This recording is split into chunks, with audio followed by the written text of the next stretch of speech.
Hola, buenos días. Hoy me dirijo solamente a los papás. Vamos a hablar un poco de cómo es el cerebro de los niños y cómo funciona para que sepamos cómo podemos ayudarles en situaciones en las que pues están más estresados o tienen alguna rabieta y eso nos puede pasar en la situación que estamos viviendo actualmente. Mirad, en la década de los 60, MacLean hizo como una división del cerebro en tres partes y con ello quería explicarnos cómo era la evolución del cerebro, ¿no? en las distintas especies. Él dividió el cerebro en tres, como hemos dicho, y sería el cerebro reptiliano, el cerebro emocional o límbico y el cerebro que sería de los mamíferos y el cerebro de los mamíferos más evolucionados, ¿no? Que sería como el de la corteza cerebral donde se produce el pensamiento. Daniel Siegel tiene un libro que es muy interesante, que os lo recomiendo, en algunas charlas ya os lo he comentado a algunos de vosotros, que es el cerebro del niño. Aquí pues él explica mucho sobre el funcionamiento cerebral y qué cosas podemos hacer para ayudar a los niños en determinadas situaciones. Bien, él nos explica el cerebro como si lo tuviéramos en la palma de la mano. Entonces nos dice que el cerebro reptiliano estaría aquí, que sería como el tronco cerebral. El cerebro de los mamíferos menos evolucionados estaría aquí, como en este dedo, y sería el cerebro emocional o el cerebro límbico, y lo taparía la corteza cerebral. Vamos a ir viendo cada uno de ellos, ¿vale? En el tronco cerebral, pues tendríamos el cerebro reptiliano, como hemos dicho, y sería como el más primitivo de nuestro cerebro. Este cerebro hace funciones muy sin pensar, sin utilizar para nada el pensamiento, y serían funciones que hacemos de manera muy automática, como por ejemplo el respirar, como el pestañear, y normalmente en el cerebro reptiliano lo que nos pasaría es que reaccionaríamos ante una amenaza.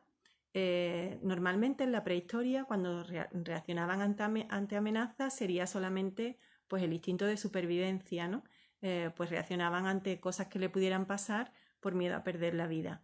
¿Qué nos ocurre a nosotros hoy en día? Pues que tenemos cantidad de amenazas. Si pensáramos en qué cosas a nosotros nos hacen sentirnos un poco en estado de alerta, ¿no? o de reaccionar, pues puede ser desde la persona que se salta el semáforo delante nuestra, o el no encontrar aparcamiento cuando llegamos a algún sitio con la hora muy justa, o por ejemplo en esta situación que estamos viviendo hay muchas personas que se sienten muy amenazadas, ¿no? Y tienen miedo a salir a la calle por no contagiarse, por no tocar determinadas cosas, o en fin, cualquier situación que a vosotros os haga sentir amenazados.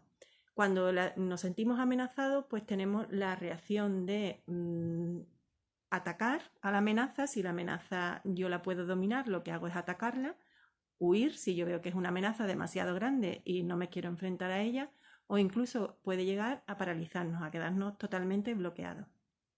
Pasaríamos al dedo pulgar, que sería el cerebro emocional o el cerebro límbico. En el cerebro emocional o límbico encontramos una parte que sería fundamental, que es fundamental para nuestras emociones, que se llama la amígdala. La amígdala escanea el miedo, y también tendríamos el núcleo accumbens, que sería el que escanea un poco más las emociones del placer. Aquí en el cerebro límbico se producen todas las emociones, y las emociones se producen de manera muy rápida. Dicen que una emoción tarda en sentirla lo que tardamos en pestañear, que es nada, son milésimas de segundo. En este cerebro de los mamíferos no evolucionado, y aquí tampoco interviene todavía el pensamiento. Aquí también tenemos una zona que se llama el hipocampo, que sería como si guardáramos ahí pequeñas bolsas con nuestros recuerdos, ¿no? Con nuestra memoria. ¿Por qué decimos esto? Porque muchas veces las emociones no vienen solo por algo que ocurra en el exterior, sino que podemos tener un olor o una sensación ante algún ruido o algún sabor, y nos hacen volver a recordar alguna emoción que vivimos en un momento dado en el que se produjo el mismo sabor, el mismo olor, el mismo sonido o la misma visión, ¿vale?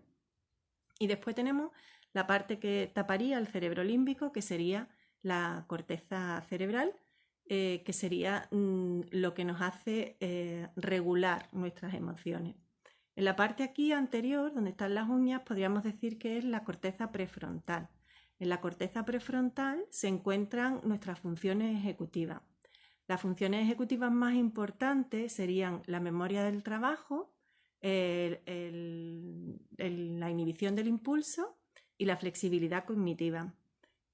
Fijaros que cuando nosotros emocionalmente no estamos bien, pues nuestra parte de la función ejecutiva pues va como un desastre. Entonces muchas veces también ha pasado que se confunden determinados trastornos del aprendizaje con problemas de estabilidad emocional.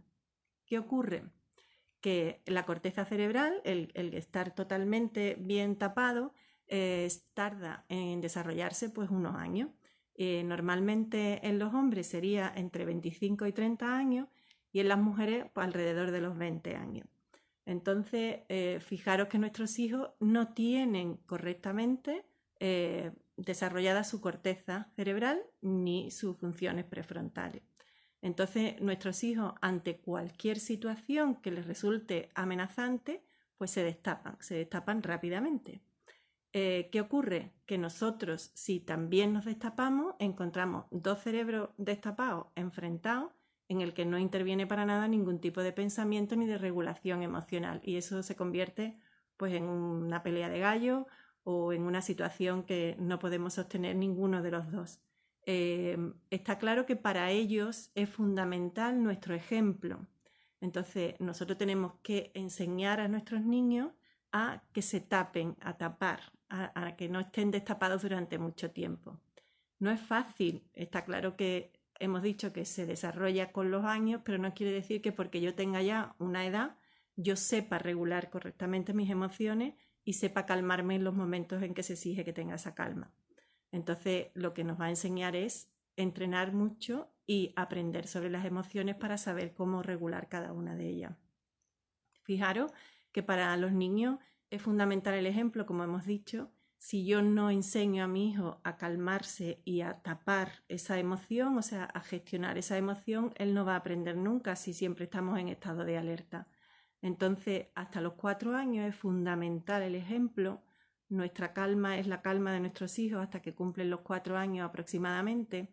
Y después tenemos que continuar sabiendo gestionar esas emociones, parando, diciéndole a los niños a lo mejor en este momento no te puedo atender, buscar lugares en los que acudir en los momentos en que estamos un poco más nerviosos o más destapados para intentar calmarnos y después poder hablar con ellos con calma. No esperar a estar destapado nuestro hijo para entonces dirigirnos a él e intentar que haga determinadas cosas para calmarse, porque en ese momento no se puede razonar de manera correcta. Entonces, intentar trabajarlo antes para que cuando eso suceda, pues él sepa qué opciones puede tener para intentar encontrar su calma. Sería un ejercicio bastante interesante que ahora hicieras un listado en el que pusierais qué cosas os destapan en vuestro día a día, teniendo en cuenta las circunstancias en las que estamos viviendo. A lo mejor ahora pues no me destapa el irme a trabajar y no encontrar aparcamiento porque no estoy yendo a trabajar, pero puede ser que en casa me destape pues que haga ruido cuando comes, que no te sientes de manera correcta, que no te bañes cuando yo te digo cuando es el horario del baño. En fin, que hiciéramos un listado con las pequeñas cosas que nos destapan, ellos también lo podrían hacer y viéramos qué cosas nos ayudan a calmarnos y a regular un poquito nuestras emociones. Este vídeo era un poco para que conociéramos cómo funcionamos y para que sepamos que cuando los niños se destapan no lo están haciendo para fastidiarnos, sino que es que realmente ellos no saben cómo gestionar su emoción, que una vez más somos fundamentales para ayudarles.